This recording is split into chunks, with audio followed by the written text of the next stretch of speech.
Hello everybody, it's Vor here and I wanted to show you the update I made. It's update 1.2 for the Volca kick and the Volca sample. So I just want to show you the updates, the features. If you want, you can just read them on the PDF. It's up to you.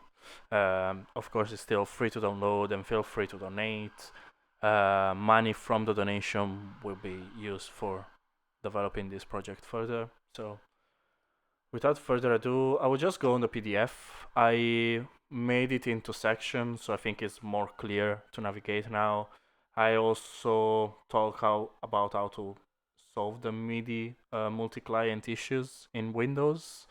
And then, yeah, there is also an explanation of the new parts, but I will just go on the changelog and I will talk to you about the different things that I added. So first of all, disclaimer, I will uh, begin from the Volca kick because I think the Volca sample is a little bit more complex due to the nature of the Volca sample, which has many more parameters. Um, and also because the things that are in the Volca kick are also in the Volca sample. So I will show it in the Volca kick. If you want, feel free to jump on the Volca sample part if that's what you're interested in. And yeah, that's pretty much it. But yeah, this is the Volca kick. I think the biggest um, thing that we can see is the digital keyboard, and this simply controls the Volca kick. So if you just are here and you want to see what your sound is and you don't have a MIDI keyboard or a MIDI controller in general, um, you can use this to see what kind of sound it is before you go and start drawing your MIDI event or whatever. So yeah, that's added keyboard to the bottom, added channel selection for the MIDI output, and it's this, and it will basically control the all channel selection from sorry channel selection for everything, so for the knobs and the keyboard as well. For example, right now my Volca kick is in channel 1, and if I put it to channel 2, no sound is produced, and the control doesn't work because it's going on channel 2. But if I go on channel 1 back again, which is my channel, I can control it. I think this is the most important part because before, if you had multiple Volcas and you were just using MIDI through on different channels, you couldn't use it, the plugin. So I think it's a very important thing. Um, then another thing I deleted is, well, first of all, I added this none. So if you don't want to select MIDI input device, as I suggested in the previous video, you just select it to none and then MIDI out. I removed in the MIDI out the Microsoft GS Wavetable Synth because I saw that sometimes it will create some issues. So I just removed it. You wouldn't use it anyway, so it was just useless. Um, One thing is that I removed the gray bar that will show sometimes when resizing. Sometimes it didn't, sometimes it did not. Sometimes it did.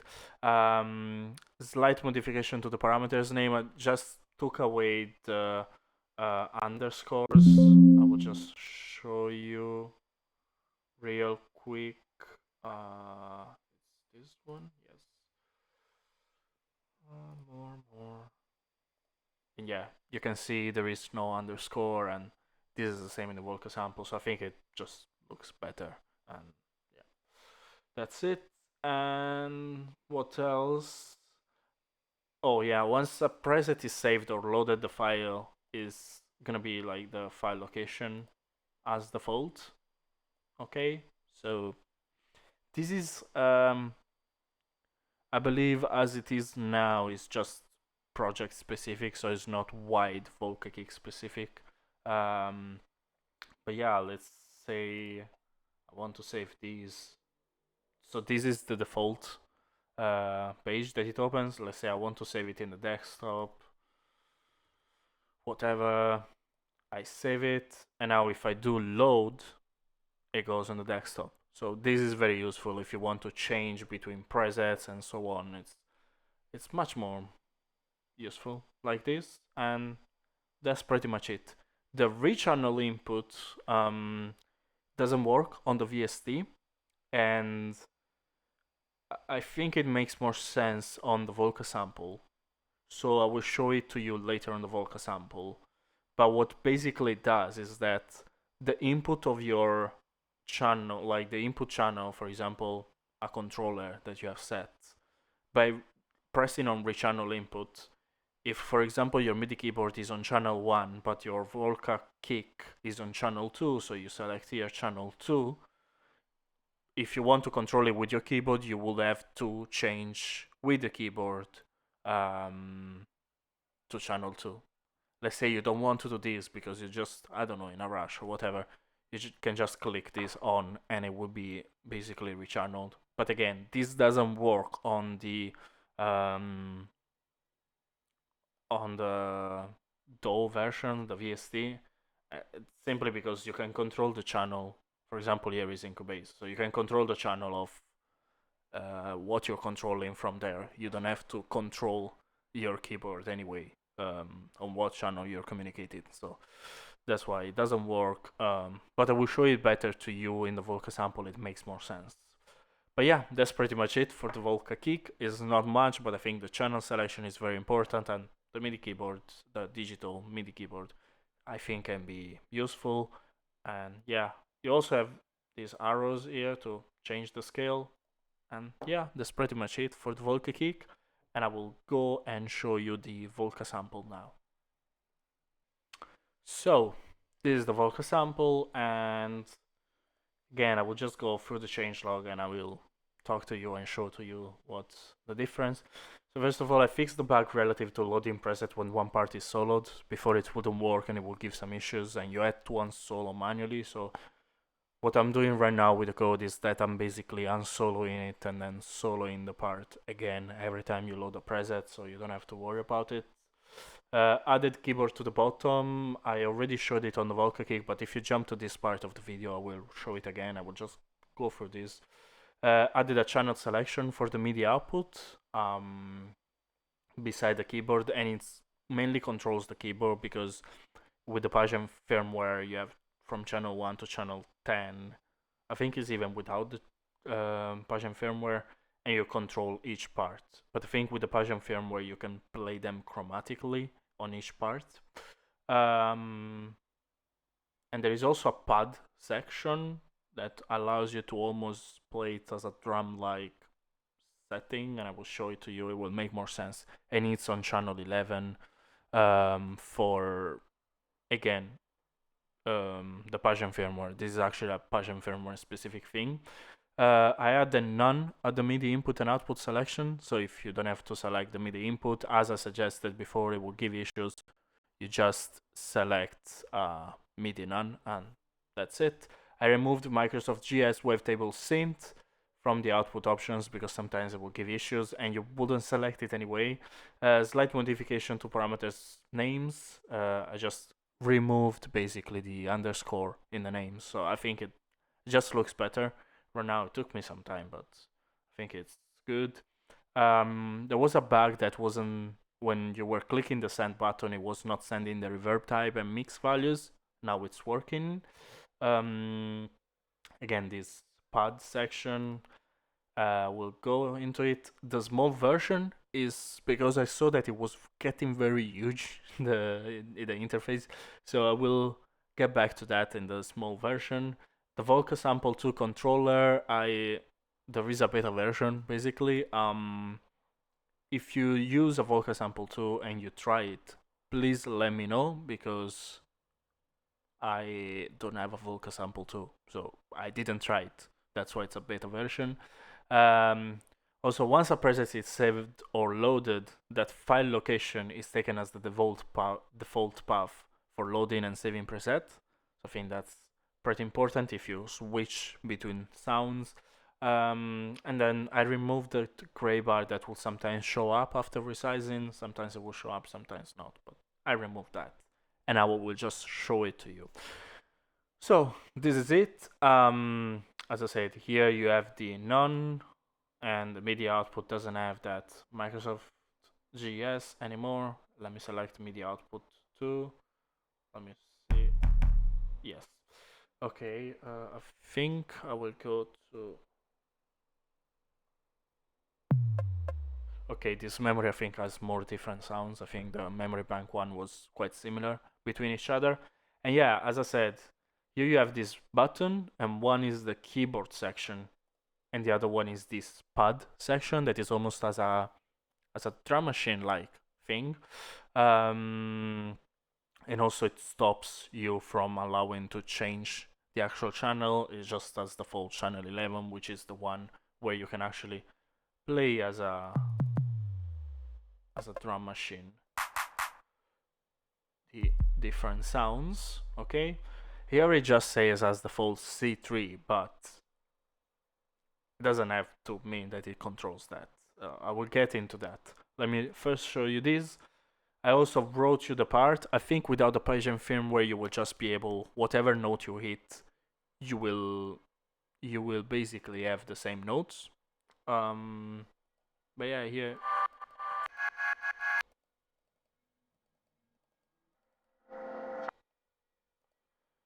if I go on channel 8,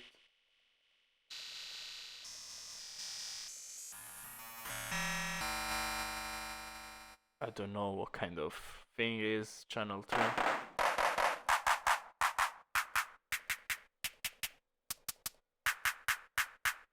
Okay, that's how it works. And then the rechannel input I will show it to you in the standalone because it doesn't work in the VST. But what it basically does is that it takes the channel input and it rechannels it to this selection. Okay, it will make more sense when I show it to you in the standalone. And then we have this, as I said. So the way the Python firmware works is that once you play in one part, one sound. So for example, let's say in part 1 you play in the channel 1 a C4. Whenever you go on the channel 11 and you play C, which is the part 1 actually, what triggers part 1, you will play C4. Okay, so that's how it works. So it basically remembers the last notes played on each channel, and that's what is triggered on channel 11. Just for you to understand a little bit how channel 11 works in the Python firmware. And here I also wrote the notes, so if you're using a MIDI keyboard, you know which notes to hit. With this regard, I have this play sound here, which means that every time I will change something here, it will play it. In reality, even when it's off and it shouldn't play it, you do not hear anything, but it is playing a note. It's just that the velocity is set to 1, so you do not hear it.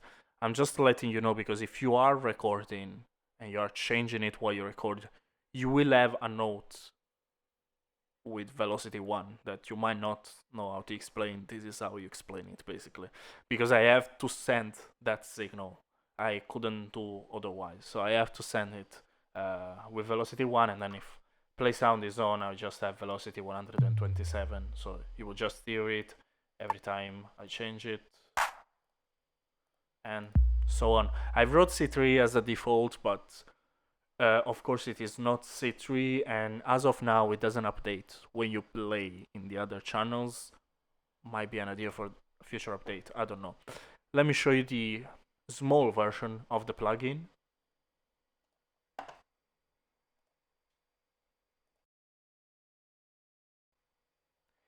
And here we go. So the small version of the plugin, again, is just small, and instead of having all the parts that you can monitor at once, you can just monitor one part every time. Is basically similar to how you have it on your Volca. Actually, I just realized the start length and I cut. They switched. Probably in a future update I will re-update it. It was because before I had the high cut upwards. Anyway, it just works in this way, and yeah, it just works the same. It has all the same feature. Pad mode is the same. Um, yeah, that's pretty much it. Um, well, actually, here there should be the play sound because there was no space. I will export another one, but in this video it doesn't show. But in the one you will download, it will show up. And yeah, and then you can go through the different parts here, and this also controls the part select, which means um, it will also control the part that you have on your live. But if you also control the knob, you will also control this. And then yeah, you will be able to basically select the different parts. And if, for example, you are in step mode, you will be able to see that it's changing. I think it's much better. And then, as I said, there is also the Volca in beta version, and yeah, it's pretty much everything. I think in the Volca sample 2 you do not have the mutant solo. From what I saw, there are two controls that I didn't include, which I think is one trigger delay and the other one is, I think, speed chromatic or something like that. And I do not have a pad mode because I did not know if it's possible to do a similar thing on the Volca sample 2. Anyway, if you have a Volca sample 2 and this works, let me know and I will. My plan is to integrate it into the other one, so you can switch between the two and you can decide which one you're using. But for now, I prefer to have it as a separate entity because I did not want to mess up the other one that is working properly.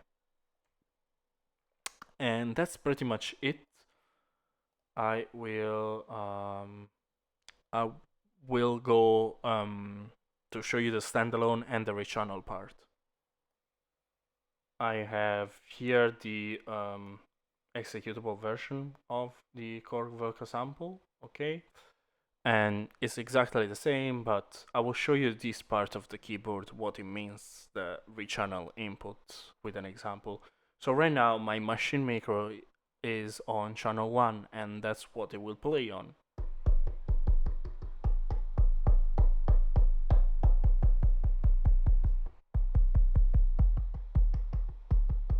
Which is us playing here, okay? Probably go. Okay, pretty much easy. If I would want to play part 2 with my machine macro, I will have to go to the control editor of my MIDI options, change it to channel 2 and all this shit. Here I can just do this, channel 2, rechannel input.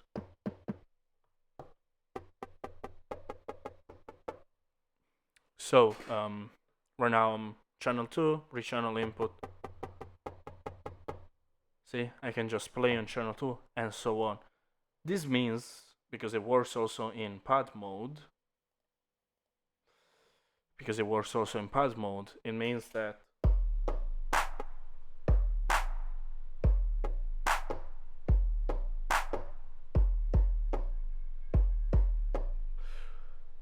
you can use your drum machine without rechannel it to channel 1 to whatever node you want to play. So if you're just using for example a live exhibition and you want your machine to control your vocal sample or something like that, it's pretty much easy. You can use this plugin to rechannel everything and you don't have to change the actual settings of your machine so you could play something. And yeah, that's pretty much it with the update. Let me know in the comments what you think. If you have any issues, contact me, write in the comments, whatever. If you do use the Volca sample tool and you try the beta version, please let me know so I know if those parameters that I included at least work. And yeah, that's pretty much it. Enjoy your day and thank you very much for the support.